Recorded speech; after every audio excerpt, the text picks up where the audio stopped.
Should we wait for the ice cream truck? North Face Vective Summit Pro.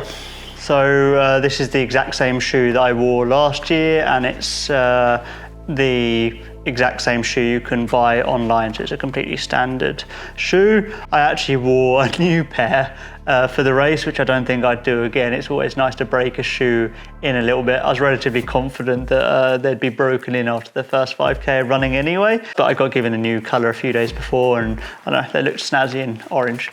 So the reason I chose this shoe is because it's got a good amount of cushioning, and running so far, especially with lots of runnable downhills, you need to protect your body as much as possible because your legs hurt when you pound them, but also I think that pounding really affects the stomach and how well you can take on fuel. So they've got good cushioning, but they've also got relatively good stability, especially for the stack height. So that's because of this carbon wing on the side there, which helps stabilize the foam, and actually the geometry of the carbon plate on the inside. They've also got a really nice rocker shape. So when you put the shoe on the surface and do that, you can see it rocks really nicely, and that rocker shape is actually maintained by the carbon plate as well. So that means when you run downhill, the shoe rocks, and that is really like easy on the body, so there's not much sort of like pounding or sort of like hitting into the ground. So there's not much impact there. You can save a lot of energy from this rolling downhill. So I really like that, and I think that's one of the best things about the Pro and the Sky. Actually, both have got like a relatively good rocker shape. The foam is also one of the new sort of Pebax type fancy foams, so that means you get a lot of cushioning for lightweight and a bit of rebound. It's light, it's comfortable, and it runs really well. So I think that's like was the perfect shoe to choose. So inside the shoe, I had the inner sole, which was a standard inner sole which comes with the shoe, and then obviously a pair of socks, but I'm not sure how much I can disclose about those. It's a new concept I've been working on with CDAS, an idea I had a few years ago, and we've been working through the prototype cycles, and we're getting pretty close to launching now. But it's a new sock concept which I think really helps with the comfort, and then also the how the foot works inside the shoe. So that's been a really fun, and that's what I wore for the race.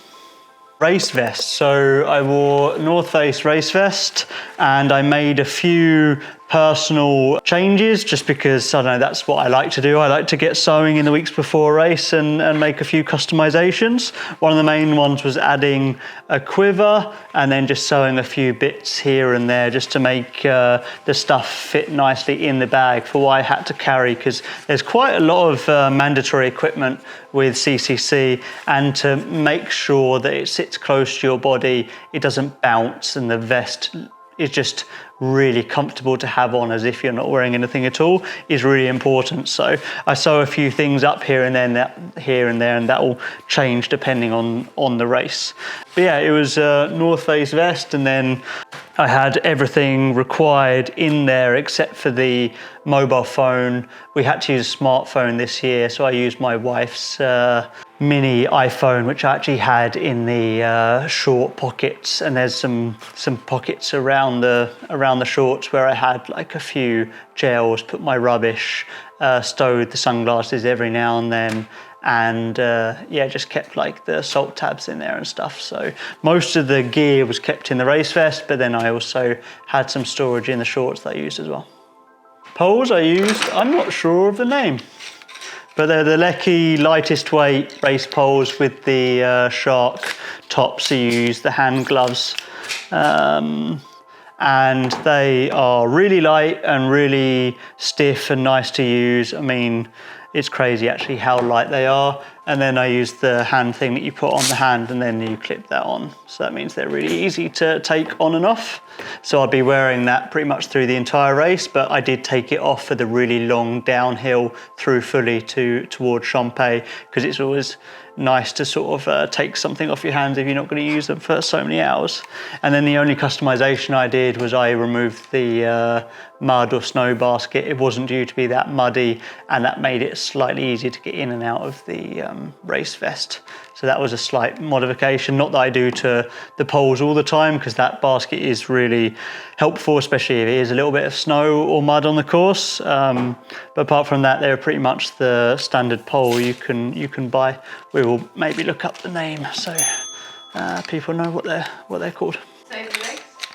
I never have used poles going downhill, and I think I'd have to be relatively destroyed in order to use the poles going downhill. I think possibly like the last downhill of UTMB, maybe that would happen to me, but I think for CCC especially, it is still a race. I mean, it took 10 hours 15 to run, so you have to be racing, and it's a hell of a lot slower going downhill with the poles for me. So it really depends on how long you're out, but 10 hours I should be able to run downhill the entire time, I think. Do you want to see this one? Some other mandatory gear. Yeah. This is some of the mandatory gear I had with me that's tucked back in its own little pocket in the vest. I think that was the adhesive bandage, 2 headlamps, batteries, whistle, cup, and silver foil blanket. So that was some of the main bits of mandatory equipment that I wasn't going to be using, so that was buried deep in the bag.